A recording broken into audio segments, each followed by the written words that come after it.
So we are going to see what is series and parallel combination of resistances. നമ്മൾ circuits and നെറ്റ്വർക്സിൽ വളരെ basic ആയിട്ടുള്ള ഒരു portion ആണ് series and parallel combination of resistance. Series combination എന്ന് പറയുന്നത് ഞാൻ ഇവിടെ കൺസിഡർ ചെയ്യുന്നു, we are considering 3 resistances which are connected in series.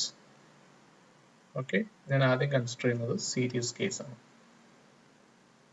Series ഇവിടെ എനിക്ക് R1, R2, R3 എന്ന് പറയുന്ന 3 റെസിസ്റ്റൻസുകളുണ്ട്.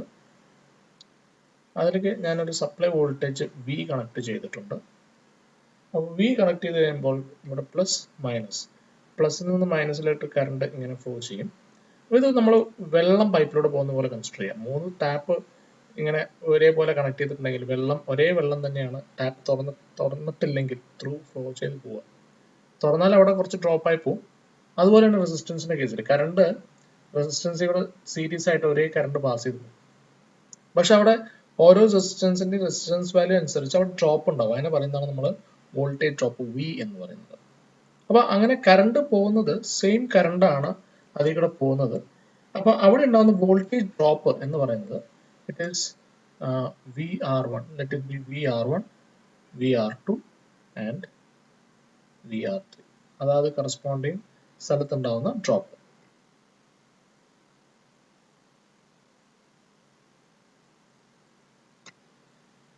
ഇപ്പോൾ ഡ്രോപ്പ് ഉണ്ടാവുന്നു, ഇതിൽ കൂടെ പോകുന്ന കറണ്ട് സെയിം കറണ്ട് ആണെന്ന് ഞാൻ പറഞ്ഞു. Same current let it be I, it is denoted by I.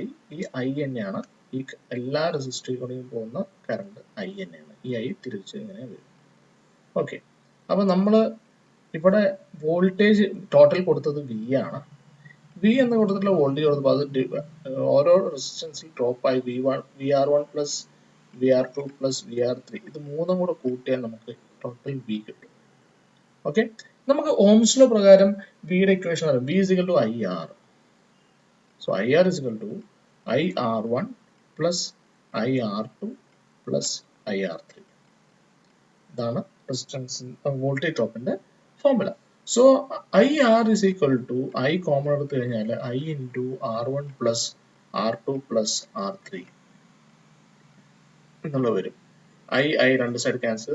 What we get is R equivalent എന്ന് വേണം കേട്ടോ. ടോട്ടൽ റെസിസ്റ്റൻസസ് R സീരീസിന്റെ കേസിൽ R equivalent is equal to R1 plus R2 plus R3. So this is the case of series connected resistances. അപ്പോൾ ഇതായി. ഇനി പാരലലിന്റെ case consider ചെയ്യുകയാണെങ്കിൽ parallel connection ആണെങ്കിൽ ഞാനിവിടെ 3 റെസിസ്റ്റൻസ് തന്നെ ഞാൻ കൺസിഡർ ചെയ്യാം. R1, R2, ഇത് R3. 3 റെസിസ്റ്റൻസ് കൺസിഡർ ചെയ്യുമ്പോൾ നേരത്തെ പോലെ തന്നെ ഞാൻ കൊടുക്കുന്ന സപ്ലൈ വോൾട്ടേജ് V ആണെന്ന് കൺസിഡർ ചെയ്യാം.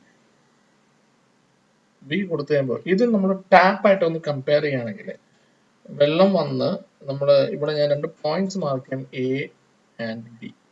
A എന്ന് പറയുന്ന പോയിന്റിൽ എത്തുമ്പോൾ വെള്ളം എത്തിക്കഴിഞ്ഞാൽ അവിടെ നിന്ന് 3 വഴിക്ക് സ്പ്ലിറ്റ് ആയി പോകും. അപ്പം ഇവിടെ നിന്ന് നമുക്ക് അങ്ങനെ ഒഴുകി വരുന്ന സാധനം എന്ന് കൺസിഡർ ചെയ്യാൻ പറ്റുന്നത് കറണ്ട് I ആണ്.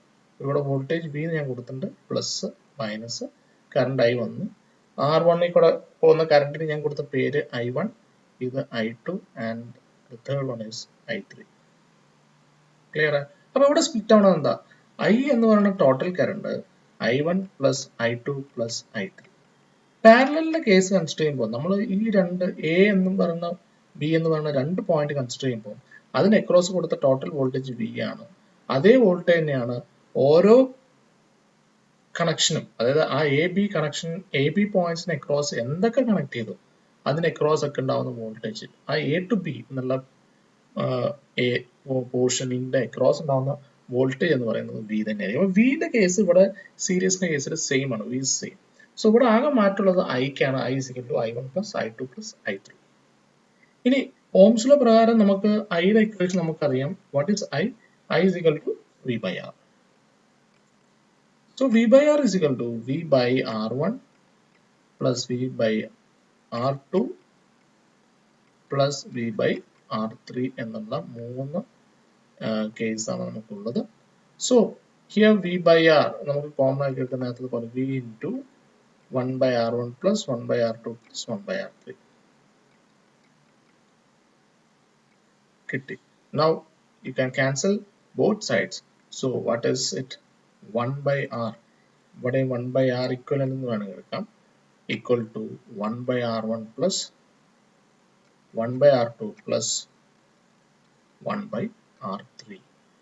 നമുക്ക് വേണ്ടത് R equivalent ആയതുകൊണ്ട് this is equal to എന്ത് വരും?